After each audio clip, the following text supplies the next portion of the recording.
Hello సహోదరులారా, బాగున్నారా? అయితే ఇక్కడ కొన్ని విషయాలు నేను చెప్పాలనుకుంటాను. ఈ కులము, ఈ మతాలు, కులాలు ఎన్నెన్నో ఉన్నాయి. కానీ ఒక విషయం ఏంటంటే, అన్ని విషయాలు మనం పక్కన పెడతాం. కానీ బైబిల్ గ్రంథంలో కులాలు అనేవి ఉన్నాయా? కులం ఎక్కడేమున్నదే? చాలా జాగ్రత్తగా ఆలోచించండి. కులం అనేది ఎక్కడేమో ఉన్నదే? కులము అంటే కయ్యోను, ఆదామ, అవ్వ వాళ్ళ పిల్లలు మొట్టమొదట పుట్టేవాడు కయ్యోను, ఏబేలు, వీరిద్దరు కొడుకులు. ఏబేలు కయ్యాను మనకు తెలుసు. ఏబేలు అర్పణం దేవుడు అంగీకరించేవాడు, కయ్యానిది అంగీకరించేవాడు కాదు. అంగీకారం ఇది ఇష్టపడేవాడు కాదు. కయ్యాను తలకు ఆప్రాన్ని అర్పించేటప్పుడు. అయితే అందుకోసమే తమ్ముడిని చంపేశాడు. తమ్ముడిదైతే దేవుడు అంగీకరిస్తాడని. సరే, అవన్నీ పక్కన పెడతాం. అయితే కులం ఎలా ఉన్నది?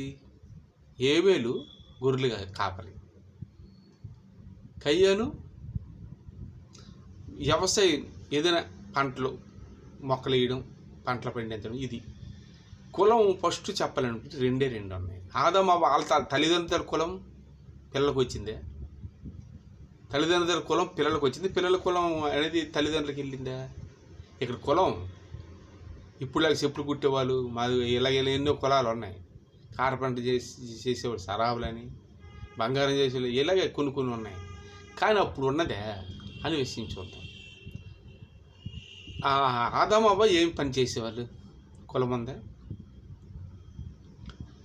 వాళ్ళు పళ్ళు పొలాలు ఎక్కడైనా కనపడితేనే అవి తింటూ ఆకలి కోసం నడుస్తుంటే తినేసేవాళ్ళు. ఏది దొరుకుతుంది, దుంపలు, పళ్ళు, కొన్ని విషయాలు ఏమైనా ఉంటే తినేవాళ్ళు, అంతేగాని వాళ్ళు ఏదైనా వృత్తి చేయలేదు. వాళ్ళ పిల్లలు మాత్రం కయ్యోను వ్యవసాయం చేసేవాడు.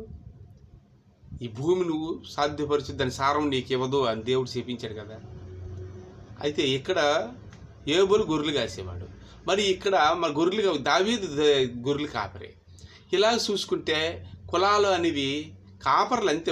అక్కడ వృత్తి ఎలాగ వచ్చేసిందంటే, మరి ఆదిలో అవ్వాదము కొన్ని ఇప్పుడు కూడా ఆఫ్రికాలో చూస్తాం. ఆఫ్రికాలో వాళ్ళు ఏం చేస్తారంటే, ఎక్కడైనా జంతువులు, మన దేశం జంతువులు పడడానికి గవర్నమెంట్ ఒప్పుకోదు. అక్కడ పిట్టల్ని, జంతువులు, కోతుల్ని కొట్టుకుంటూ వాళ్ళకి ఏం దొరికితే అదే వాళ్ళు తింటారు. వాళ్ళకి ఇంకా నాగరికత లేదు. ఆఫ్రికా ఖండంలో కొన్ని అడవ ప్రాంతంలో ఒక 10, 100, 300 మంది గడప, 4 ఇల్లులే ఉండవు అసలు, చిన్న చెట్ల కింద. వాళ్ళు వేటాడి బాణంతో అదేనా కొట్టి ఆ జంతువులు తింటూ వాళ్ళ కాలం గడిపి వాళ్ళు ఏం వృత్తి చేస్తున్నారు? ఇప్పుడు చూస్తాం మనం టీవీలో అట్లా. ఆఫ్రికా వాళ్ళందరూ వృత్తి ఏమి లేదు.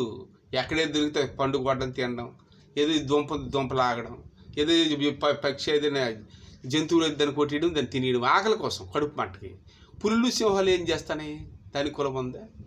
ఆకలి కోసం పులి ఏం చేస్తుంది అంటే, మేక వస్తుందో లేదు చూసుకుని దాన్ని తినేస్తుంది పట్టుకొని. అలాగే సింహం ఉందంటే అది కొడుతుంది. మొసలి ఉంటుంది. మొసలి ఒకదాన్ని ఒకటి తింటాయి. మొసలి అసలు సింహం నీటిలో దిగుతుంటే మొసలి దగ్గరికి వచ్చి నీళ్ళు తాగడానికి సింహం దిగేటప్పుడు సింహాన్ని పట్టించి మొసలు తినేసింది. వీటి కులం ఉందా, మతం ఉందా? ఏది దొరికితే ఆకలి కోసం తినేస్తాను. అయితే కులం ఉందా? మరి మనిషి కూడాను అక్కడ వేటాడుతూ తింటూనే ఉన్నాడు. అలాగా ఆది నుంచి అలాగా గొర్రెలు కాపేవారు మొదట చేశారు వాళ్ళు, తర్వాత వ్యవసాయం చేశారు. అలాగే కులం అనేది ఉందా? కులం రచిస్తుంది అనేది విషయం. ఒక దగ్గర ఏమైందంటే, ఒక ఊర్లో ఒక పెద్ద మనిషి అలా వెళ్తున్నాడు, కళ్ళు తిరిగి పడిపోయాడు. అయితే ఈయన ఒకప్పుడు ఆ ఊర్లో ఉన్న వాళ్ళు, అంటరాని వాళ్ళని ఊరు బయటికి తగిలిశాడు చాలామందిని. ఈ నాయుడు, ఈ గొప్పవాడు అనమాట ఈయన. ఆ ఊరు బయటికి తగిలిస్తాయి, అందరూ వెళ్ళిపోయారు. నాయుడు లాంటి వాడే ఆ ఊరు బయటికి, ఆ ఊర్లో ఈయనంత భయం.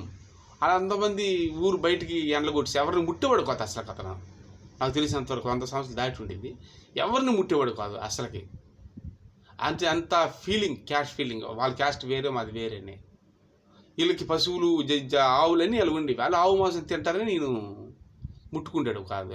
ఆవు మాంసం, గొడ్డు మాంసం తింటారని వాళ్ళు ఊరు బయట నుంచి వాళ్ళు ఆ రోజుల్లో చాలా తప్పు చేసేవాళ్ళు జనాలు. అయితే ఆ జనాల్ని అసలు ముట్టేవాడు కాదు ఎట్టి పరిస్థితులు కూడా. వాళ్ళు ఎన్ని కష్టాల్లో ఉన్న పడిపోయినా ఎత్తేవాడు కాదు. అయితే ఈయన ఒకరోజు అంటే ఆవులు పెంచుతారు, వీళ్ళే గేదెలు పెంచుతారు, అన్నీ చేస్తారు, ఇవి చచ్చిపోయి అది అట్లి మాంసాలు అవి తింటారు వాళ్ళని తీసుకొని వాళ్ళు అంటారని వాళ్ళు అంటారనమాట. దాని పాలు తాగుతారు, దాని పెయ్యికి దాని బిడ్డలు ఉంటాయి కదా, పెయ్యిలు ఆవు తాలూకా బిడ్డలన్నీ ఉంటాయి, పెయ్యిలు అవన్నీ చిన్న చిన్నవి, వాటిని కూడా పాలు ఇవ్వకుండా అట్లా కట్టేసి పాలు తాగేసి వీళ్ళు పాలు తాగి అట్లా పాపం చేస్తారు అనేసి. కానీ అంటరాని వాళ్ళని దాని మాంసం వాళ్ళు తింటారు అనేసి వాళ్ళు ఇబ్బంది పెట్టేవాళ్ళు. ఆ మాంసం అంటే పారేసిన ఎద్దులు అవన్నీ తినేసేవాళ్ళు ఆ రోజుల్లో. అయితే వాళ్ళు దూరంగా ఉంచారు, ఊరు బయట వాళ్ళు మనుషులే, వాళ్ళకి ఆహారం లేదు, వాళ్ళు తిన్నారు. వీళ్ళకి కలిగి ఉంది మంచి మంచి ఫ్రై చేసుకొని మంచి మంచి మటన్ చికెన్ తినేవాళ్ళు, వాళ్ళకి లేక వాళ్ళు ఏదో ఒకటి తినేసేవాళ్ళు, పేదరికమే. అయితే వాళ్ళు అంటరాని వాళ్ళ కింద వాళ్ళు ఎంచేశారు కొంతమందిని. అయితే ఒక రోజు నీ ముసలాయన అతను పడిపోతే ఎవరు కూడా ఆ ఊరు చివరిన ఆ ఊర్లో ఆలే ఉన్నారు అంటరాని వాళ్ళు అంత మొత్తం. ఎవరు ఈయన ముట్టలేదు, ఎందుకు ఈయన ముడితే కొడతాడో తంతోడు అనేసి. అవును కుట్టేస్తాడు. అప్పుడు ఈయన లేగలేదు. ఒక చిన్న కుర్రాడు వచ్చాడు ఆ ఊర్లో నుంచి, అందరూ నీళ్ళేయడానికి కూడా భయపడరు, ఈయన శ్రోధ పడిపోయాడు. పెద్ద ఈయన 70 బీపీ షుగర్ వచ్చింది, చచ్చిపోతాడు. 5 నిమిషాలు వదిలిస్తే చనిపోతాడు ఈయన.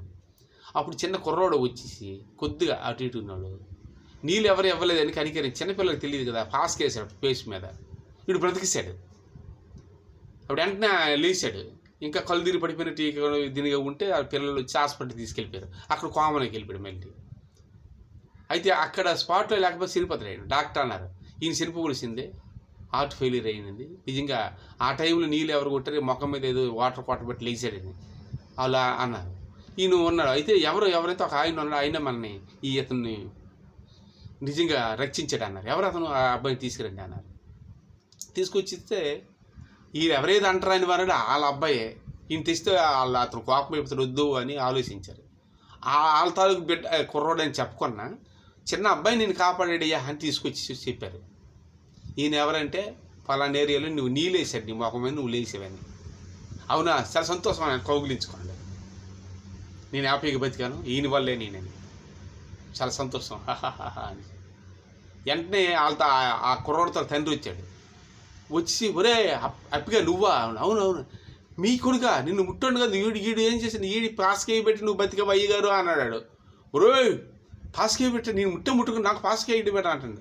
అప్పుడు అందరూ అడ్డుకున్నారు, నువ్వు బ్రతకడానికి కారణము ఆ కుర్రోడే, ఆ టైంలో ఏదో పాస్కో ఏదో వేసాడు, మొగమే నీరు పడిన బట్టి నువ్వు లేచావు, కులం లేదు మతం లేదు, మంచి మనస్తత్వం అని, చిన్నపిల్లడు కలమసం లేనివాడు, దేవునితో సరియామనం, వాడు బ్రతికించాడు రా అని 10 మంది చెప్పారు. అప్పటి నుంచి కుల పిచ్చి అని ఆయన మానేశాడు.